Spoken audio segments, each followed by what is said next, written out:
Combat challenges. God of War Ragnarok is worth sticking with after the credits roll.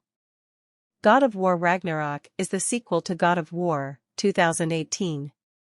Although originally scheduled for a release in 2021, on May 3, 2021, Santa Monica announced it had been delayed to 2022 due to the pandemic and Christopher Judge's health problems. According to Santa Monica Studios, God of War Ragnarok will be the last installment in the Norse Era.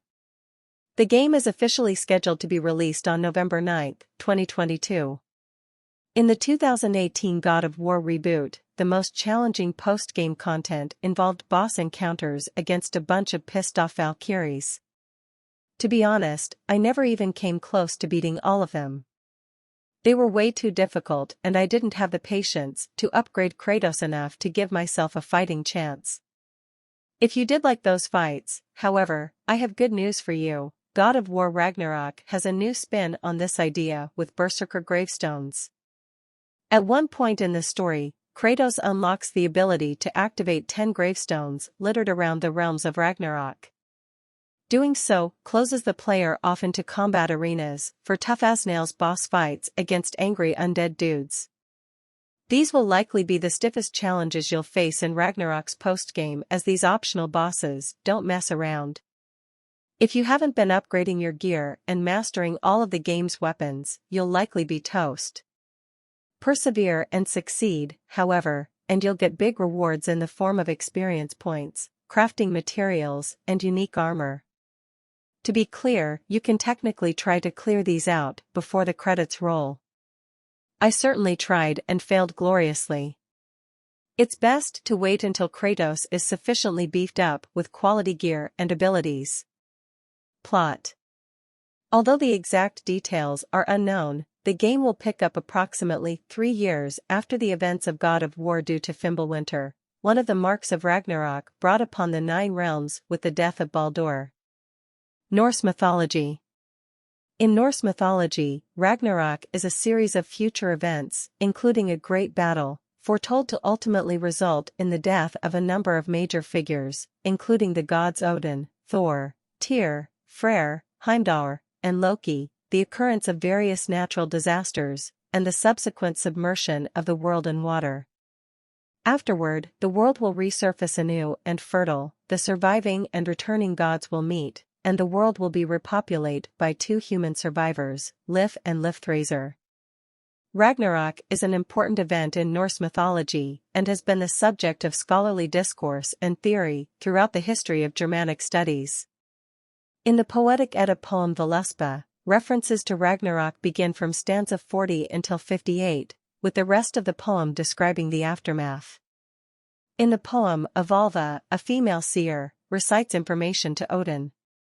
The Valva then describes 3 roosters crowing. In stanza 42, the Jotun herdsman Egthir sits on a mound and cheerfully plays his harp while the crimson rooster Fjalar, Old Norse Hyder, deceiver, crows in the forest, Gulgvir. The golden rooster Gulling Cambi crows to the Aesir in Valhalla, and the third, unnamed soot-red rooster, crows in the halls of the underworld location of Hel in stanza 43. Prophesied events. Baldur's death is the first mark of the coming of Ragnarok. The Fimbulwinter, a 3-year-long winter following Baldur's death. Its end is the second mark of Ragnarok. Skoll and Hati will devour the sun and the moon, marking the start of Ragnarok. Surtur, the first fire giant, will burn Asgard to the ground using his flaming sword, but is killed by Thor and Odin. However, the grand cycle of death and rebirth continues, and Surtur is hiding in Muspelheim, awaiting for the day Ragnarok begins. The war between the Aesir and Vanir is continued. Fenrir will battle Odin, during which they are both killed. A fierce battle between Jormungandr and Thor will happen, where the thunder god strikes the world serpent so hard that Yggdrasil splinters and sends the serpent back in time. Kratos and his son Atreus intervene, only for Kratos to die at the hands of Thor. After Asgard is destroyed, Atreus meets up with a pair of wolves, and the 3 of them travel together. However, 3 years later, Kratos, Atreus, Mimir and Tyr discovered the real prophecy on Ragnarok, which followed Baldur's death and Fimbulwinter.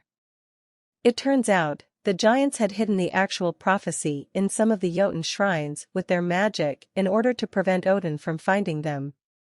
True events of the prophecy. In the past, Skoll and Hati were captured by Odin only to be freed by the Jotnar. The wolf pups escaped and resides in Vanaheim. Skoll and Hati would then begin their chase of the sun and moon in the future, until the moon itself was somehow stolen by the Einherjar, leaving Hati with nothing to chase. Skoll will stop chasing after the sun and will resume until the moon is returned to the sky. A Jotun champion comes along and frees the moon, allowing both the sun and moon to create an eclipse. Skoll and Hati will then chase an arrow that has been fired, allowing everything to go back to normal until they finally catch their prey, which would mark the beginning of Ragnarok. Tyr will lead the armies of the other realms against Odin, Thor, and the army of Asgard. The armies include the elves, the dead, the Vanir, etc. The battle between Thor and Jormungandr will still occur, in which the god of thunder will strike the world serpent and sending Jormungandr back in time. Surt will become Ragnarok itself, in which he will destroy Asgard, thus fulfilling his destiny. The other realms of Yggdrasil will continue to thrive. Odin dies in the end, bringing victory to the armies of the other realms.